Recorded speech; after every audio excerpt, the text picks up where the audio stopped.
Hello दोस्तों, कैसे हो आप। आई होप आप सब ठीक होंगे। मैं हूं विजय बुगालिया और आपका अपने यूट्यूब चैनल विजय बुगालिया एनएमएच पर स्वागत करता हूं। दोस्तों, आज हम फोटोग्राफी के थोड़े से इतिहास के बारे में आपको बताना चाहता हूं इस वीडियो के अंदर। दोस्तों, ग्रीक भाषा में फ़ोटोग्राफी दो शब्दों से मिलकर बनी है, फ़ोटो और ग्राफी, जिसमें फ़ोटो का मतलब होता है लाइट और ग्राफी का मतलब होता है ड्राइंग। यानी लाइट के द्वारा ड्राइंग करना फ़ोटोग्राफी कहलाती है। जिस प्रकार पेंटिंग के अंदर कलर की ज़रूरत होती है, उसी प्रकार फ़ोटोग्राफी करने के लिए लाइट की आवश्यकता होती है। दोस्तों, आज के इस वीडियो में मैं एक्सपोज़र के ऊपर भी कुछ आपको बताने वाला हूं कि एक्सपोज़र होता क्या है, रियल में एक्सपोज़र कैमरे के अंदर कैसे काम करता है, उसके बारे में भी मैं आपको इस वीडियो के अंदर बताने वाला हूं। एक्सपोज़र को आसान से शब्दों में फ़ोटोग्राफी की आत्मा भी कह सकते हैं। फोटोग्राफी सीखने वालों के लिए यह एक स्टार्टिंग पॉइंट होता है। फोटोग्राफी मूलतः प्रकाश परावर्तन के सिद्धांत पर आधारित होती है। दोस्तों, वीडियो में आगे बढ़ने से पहले आप हमारे चैनल को सब्सक्राइब जरूर कर लें। दोस्तों, एक्सपोजर के बारे में अब हम बात करें तो लाइट को सही मात्रा में कैमरा लेंस के द्वारा कैमरा सेंसर तक पहुंचाना, जिससे कैमरे के अंदर इमेज का निर्माण होता है, यानी पिक्चर का निर्माण होता है। यही होता है एक्सपोजर। कैमरे में ज़्यादा रोशनी जाने से हमारी पिक्चर सफ़ेद या चमकीले हो जाती हैं। फोटोग्राफी लैंग्वेज में इसी को ओवर एक्सपोज इमेज कहते हैं। उसी के विपरीत यदि कैमरे में कम लाइट जाएगी तो हमारी इमेज कालेपन पे आएगी, जिसे फोटोग्राफी लैंग्वेज में अंडर एक्सपोज इमेज कहते हैं। अब बात आती है कैमरे में एक्सपोजर सेट करना क्यों महत्वपूर्ण है। पॉइंट एंड शूट कैमरे या फिर कोई भी डीएसएलआर कैमरा को ऑटो मोड पे जब हम चलाते हैं, तब कैमरा अपने आप एक्सपोजर उसके हिसाब से निर्धारित करता है, जिससे आपका समय बचता है और आप धड़ाधड़ एक साथ बहुत सारी इमेज क्लिक कर सकते हो। लेकिन अक्सर होता यह है कि जब आप कैमरे से ऑटो मोड में सारी पिक्चर्स क्लिक कर लेते हो, लेकिन उनको बाद में रिव्यू करके देखते हो तो आप उन फोटोग्राफ्स से खुश नहीं होते। आप देखते हो तो कुछ फोटोग्राफ्स ओवर एक्सपोज हो जाती है, तो वहीं कुछ फोटोग्राफ्स अंडर एक्सपोज हो जाती हैं। आपकी वह तस्वीरें इतनी अच्छी क्लिक नहीं होती हैं। ऐसा इसलिए होता है क्योंकि कैमरे में ऑटोमेटिक मोड की प्रोग्रामिंग इस लिहाज से की गई होती है कि वह एक फ़ोटो में लाइट का एक एवरेज वैल्यू लेकर चले। जब हम शुरू में फ़ोटोग्राफी सीखते हैं या फिर शुरू में फ़ोटोग्राफी करते हैं, तब हम इतने रोमांच में फ़ोटोग्राफी करते हैं कि हमें इसके बारे में पता नहीं होता है। लेकिन धीरे धीरे हम फ़ोटो को देखते हैं, तब हमें इसके बारे में पता होता है और हमें मैनुअल मोड की ज़रूरत पड़ती है, ताकि हम मैनुअली एक्सपोजर सेट करके अपनी फ़ोटोग्राफ्स में सही मात्रा में लाइटिंग दे सकें। कैमरे में एक्सपोजर को दो तरह से डिवाइड किया गया है। पहला है ऑटो एक्सपोजर एंड सेकेंड है मैनुअल एक्सपोजर। ऑटो एक्सपोजर में तो कैमरा खुद ही एक्सपोजर सेट कर लेता है, लेकिन मैनुअल एक्सपोजर में कैमरे को मैनुअली कमांड देकर एक्सपोजर सेट करना पड़ता है। कैमरे में मैनुअल एक्सपोजर को तीन भागों में डिवाइड किया गया है। पहला है अपर्चर एंड, दूसरा है शटर स्पीड एंड तीसरा है आईएसओ।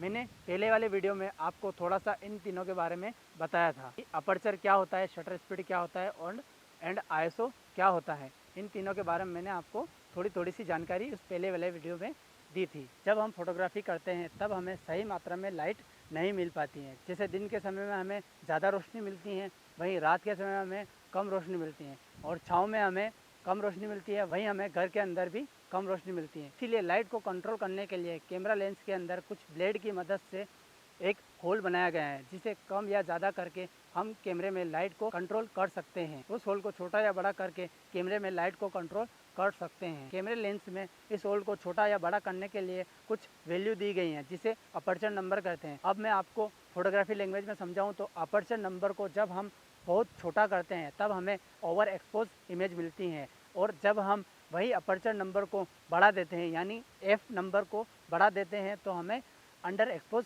इमेज मिलती हैं। अब हमें यह ध्यान रखना होगा कि किस कंडीशन में लाइट ज़्यादा है, उस हिसाब से हम अपर्चर नंबर यानी एफ वैल्यू को सेट करें। अब अगर आप एफ नंबर को बहुत ही कम रखकर रात में फोटोग्राफी करोगे तो आपको एक अच्छी तस्वीर मिलेगी। तो दोस्तों, आपको पता चल गया होगा कि एक ही अपर्चर नंबर सभी लाइटिंग के लिए काम नहीं करेगा। तो दोस्तों, आपको हर लाइटिंग कंडीशन को कंट्रोल करने के लिए अपर्चर नंबर को कम या ज़्यादा करना होगा। कैमरे में अपर्चर का दूसरा नाम डेप्थ ऑफ फील्ड भी होता है। जब आप एफ नंबर को कम रखते हो तब आपको आपका सब्जेक्ट फोकस में दिखाई देगा और उसके पीछे का बैकग्राउंड ब्लर दिखाई देगा। जैसा आप अभी मुझे देख रहे हो, मैं फोकस में हूँ और मेरे पीछे वाला बैकग्राउंड ब्लर है। लेकिन यदि आपको अपनी फ्रेम में पूरा सब्जेक्ट साफ चाहिए तो आप एफ नंबर को बढ़ाते हो, आप एफ नंबर को 40 एंड 16 तक ले जा सकते हो। और अगर आपको बहुत ही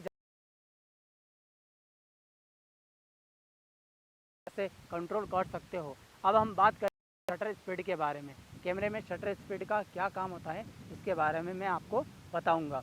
शटर स्पीड कैमरे में कितने समय के लिए लाइट को एंट्री देंगे वो होता है शटर स्पीड। जैसा कि मैंने ये वाली डेफिनेशन आपको पहले वाले वीडियो में भी दी थी। अब थोड़ा सा इसको डिस्क्रिप्शन में मैं आपको बताऊंगा। कैमरे में लाइट के बेस को 1 सेकंड रखा गया है। अगर आप शटर को 1 सेकंड खोलोगे तो जितनी लाइट कैमरे में इंटर होगी 2 सेकंड में वही लाइट डबल उसके अंदर इंटर होगी, और 3 सेकंड में वही लाइट उससे डबल हो जाएगी, और 4 सेकंड में वही लाइट उससे और डबल हो जाएगी। ऐसा करते करते आप शटर को 30 सेकंड तक खोल सकते हो। इसे हम स्लो शटर स्पीड कहते हैं।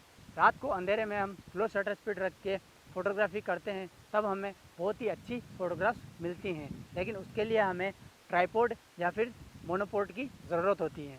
ठीक वैसे ही कैमरे में शटर को 1 सेकंड खुला रखने से जितनी लाइट हमें कैमरे में मिलेगी, शटर को 1/2 सेकंड खुला रखने से उसकी आधी लाइट हमें कैमरे में मिलेगी, और शटर को 1/4 सेकंड खुला रखने से उसकी और आधी लाइट हमें कैमरे में मिलेगी। ऐसा करते करते हम 1/16, 1/30 और 1/4000 तक हम शटर को खुला रख सकते हैं। इससे हम कैमरे में फास्ट शटर स्पीड कहते हैं। कैमरे में फास्ट शटर स्पीड का यूज़ करके हम किसी भी मोशन पिक्चर को फ्रीज कर सकते हैं और एक अच्छी फोटोग्राफ क्लिक कर सकते हैं। अब हम बात करेंगे ISO के बारे में। जैसे कि पेंटिंग करने के लिए हमें कलर या पानी की ज़रूरत पड़ती है, वैसे ही हमें फ़ोटोग्राफी करने के लिए ISO की ज़रूरत पड़ती है। जब हमारे पास लाइट की कमी होती है या फिर लाइट का अभाव होता है, तब हम ISO को बढ़ा के फ़ोटोग्राफी में लाइट की पूर्ति करते हैं। जिस प्रकार एक फ़ोटो में हमें प्रॉपर लाइट मिलती है, वहीं अगर हम उसी लाइट को आधी कर दें तो हमें ISO को 200 करना पड़ेगा, और वहीं हम अगर फ्रेम में लाइट को और आधी कर दें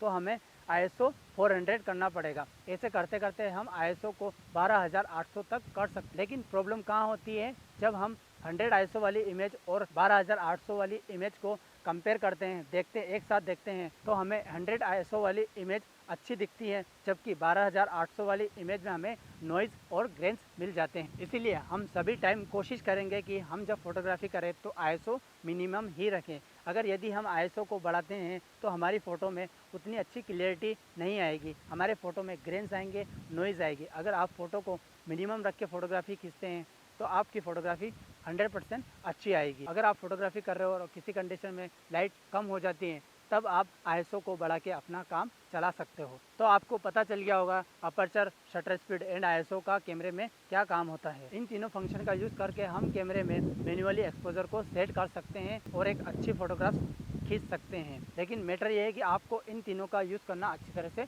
आना चाहिए। अगर दोस्तों आपको ये वीडियो पसंद आए हो, इस वीडियो में से कुछ आपको इन्फॉर्मेशन मिली हो, तो आप चैनल को सब्सक्राइब ज़रूर कर दें, और हाँ, इस वीडियो को लाइक करें, शेयर करें, और हाँ, कमेंट में ज़रूर बता दें कि हमारी ये वीडियो आपको कैसी लगी। Thank you.